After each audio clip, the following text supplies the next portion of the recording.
Las urnas de las primarias abiertas, obligatorias, simultáneas, que tienen la virtud de ser la gran encuesta nacional y que van a despejar las dudas respecto de la cantidad de encuestas que hoy circulan con diferentes resultados, pero que tienen también el valor de establecer el punto de partida. Recordemos que en las PASO, los partidos políticos que no obtengan el mínimo de 1,5 puntos van a quedar fuera de la competencia que nos llevará a las urnas reales, que son las de noviembre próximo, y también van a establecer un clima político. Esto es determinante, que puede, dependiendo del resultado de las PASO, impulsar un entusiasmo a la hora de la participación ciudadana o desalentarlo. Pero lo cierto es que la moneda de las PASO está en el aire y hay un componente que esta semana, estos últimos días, se ha notado, percibido, es el protagonismo que impuso con sus dichos radicalizados el expresidente Mauricio Macri. Para analizar este escenario, vamos a sumar a nuestra edición de Telediario al consultor político, docente universitario Ignacio Liendo. Ignacio, buenas noches, gracias por atendernos. Muchas gracias, siempre un gusto. ¿Cómo están? Muy bien, gracias Ignacio. Bueno, ¿el rol de Macri en estos últimos días es un elemento disruptivo en la campaña? Sí, sobre todo si consideramos cómo había terminado el gobierno de Mauricio Macri y sobre todo si consideramos cómo se había de alguna manera zanjado la interna con Horacio Rodríguez Larreta en su propio favor y cómo el armado de lista finalmente había sido desarrollado por el propio Larreta. En ese sentido claramente es disruptivo. ¿Qué es lo que ocurre? Ocurre que esa interna y el modo en que se resolvió no quedó debidamente zanjada, no quedó claramente establecido el acuerdo entre Larreta por una parte y Vidal y por otra parte Macri y Bullrich. Quedaron diferencias y no quedó claramente delimitado un liderazgo. Entonces, lo que estamos observando en la coalición opositora, además de la competición que va a haber entre, por una parte, el PRO y por otra el radicalismo en distintos distritos, según las distintas combinaciones, lo que estamos viendo es una interna que no está zanjada y no está claro cuál es el liderazgo. En ese sentido, como vos decís, Guillermo, es claramente disruptiva la reaparición del presidente Mauricio Macri y por otra del expresidente. Y por otra parte, lo que hace el Frente de Todos, al enfocarse en la figura de Macri y polarizar con él en el marco de la grieta, lo sube al ring, ¿no? O sea, no solamente aparece por las necesidades internas de la propia coalición y hacia el interior del PRO, entre halcones y palomas, sino que también el propio Frente de Todos, sobre todo sus principales referentes, ¿no? La vicepresidenta, varios ministros, el propio Máximo Kirchner, el líder de la banca del Frente de Todos en diputados, lo suben al ring al presidente buscando polarizar con él y buscando generar una diferencia entre el gobierno del Frente de Todos y el anterior gobierno del expresidente Mauricio Macri. Entonces reaparece su figura y se le da identidad, sobre todo mediática y en segunda instancia política. Y en Córdoba, bueno, es particular en la posición del expresidente porque tiene mucho apoyo y su imagen sigue estando alta. Recordemos que en las elecciones del 2015 fue en el distrito donde más se lo votó, ¿no? Con lo cual también él permanentemente hace referencia al armado de Córdoba y a su vínculo con la provincia. La gran incógnita, Ignacio, es saber si, como dice Cornejo, el titular del radicalismo, Macri pianta votos o suma votos. Hoy eso va a ser imposible de medirlo antes de las urnas. No se puede. Lo que sí marcan claramente, el expresidente Mauricio Macri fracasó claramente en su gestión si no hubiera sido reelecto. O sea, es un caso, o sea, es inapelable, ¿no?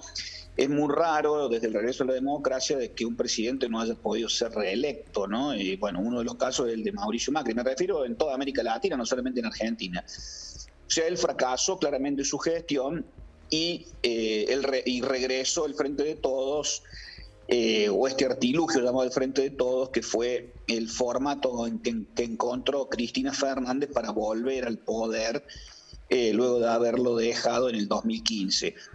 Eso es un dato de la realidad, por una parte. Por otra parte, hay otro dato de la realidad que, junto con Cristina Kirchner, Mauricio Macri, también el presidente Alberto Fernández últimamente, Mauricio Macri es uno de los líderes de la política argentina que tiene un altísimo rechazo y una alta imagen negativa. No obstante, hay una minoría intensa, muy intensa, en torno al 25-27% del electorado.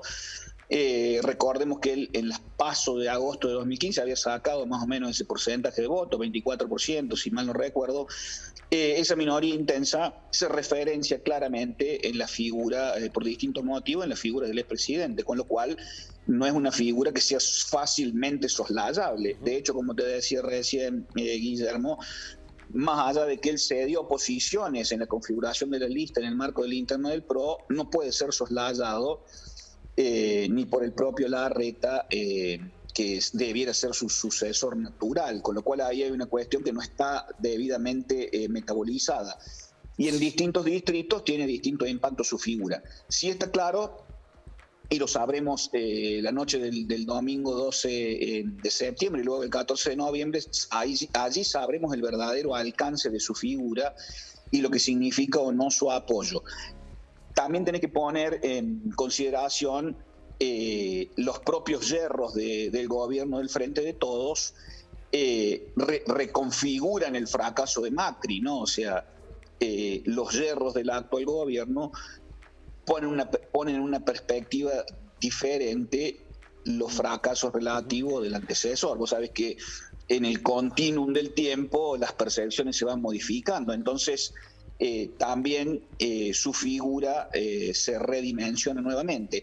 El tema es, en el fondo, en torno a qué motivaciones va a votar la sociedad en esta instancia, si lo va a hacer sobre la base de el recuerdo de aquel fracaso, el recuerdo de cierto bienestar de los últimos gobiernos de Cristina, si va a votar en función de la economía, de la recesión, de la crisis económica, si va a votar en función de el manejo de la pandemia y la campaña de vacunación. O sea, esta elección, Guille, es realmente inédita. Vos lo dijiste recién, la moneda está en el aire. Se han roto los radares, se han roto los GPS y las brújulas de los métodos de investigación de la opinión pública respecto de lo que puede llegar a pasar. Me refiero a las herramientas metodológicas que se utilizan para investigar la opinión pública, están rotas desde el punto de vista que es tan cambiante la situación, ha sido tan diferente respecto de otras elecciones anteriores que no se sabe. En los comandos de campaña hay una gran incertidumbre respecto de lo que va a suceder, por esto que te estoy diciendo, y por lo inédito de la situación de la pandemia, la crisis económica y estos liderazgos que no terminan de consolidarse y de metabolizarse de cara a la sociedad.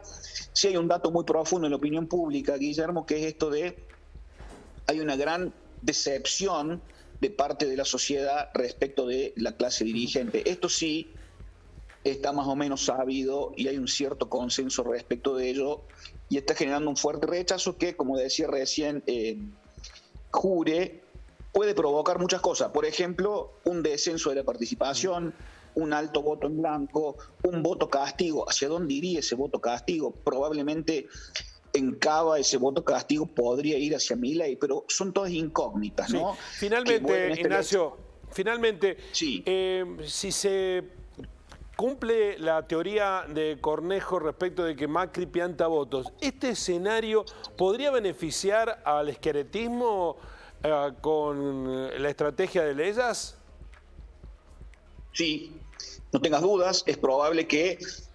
lo interesante de la elección en Córdoba de las PASO en Córdoba, por supuesto la elección general, tiene que ver con qué lista del frente de Cambiemos, de Juntos por el Cambio, va a ganar. Si la lista liderada por Mario Negro o la lista liderada por Luis Juez. Esa es una cuestión a zanjar, porque eso es lo que va a reconfigurar la lista de esa opción política en las generales de noviembre.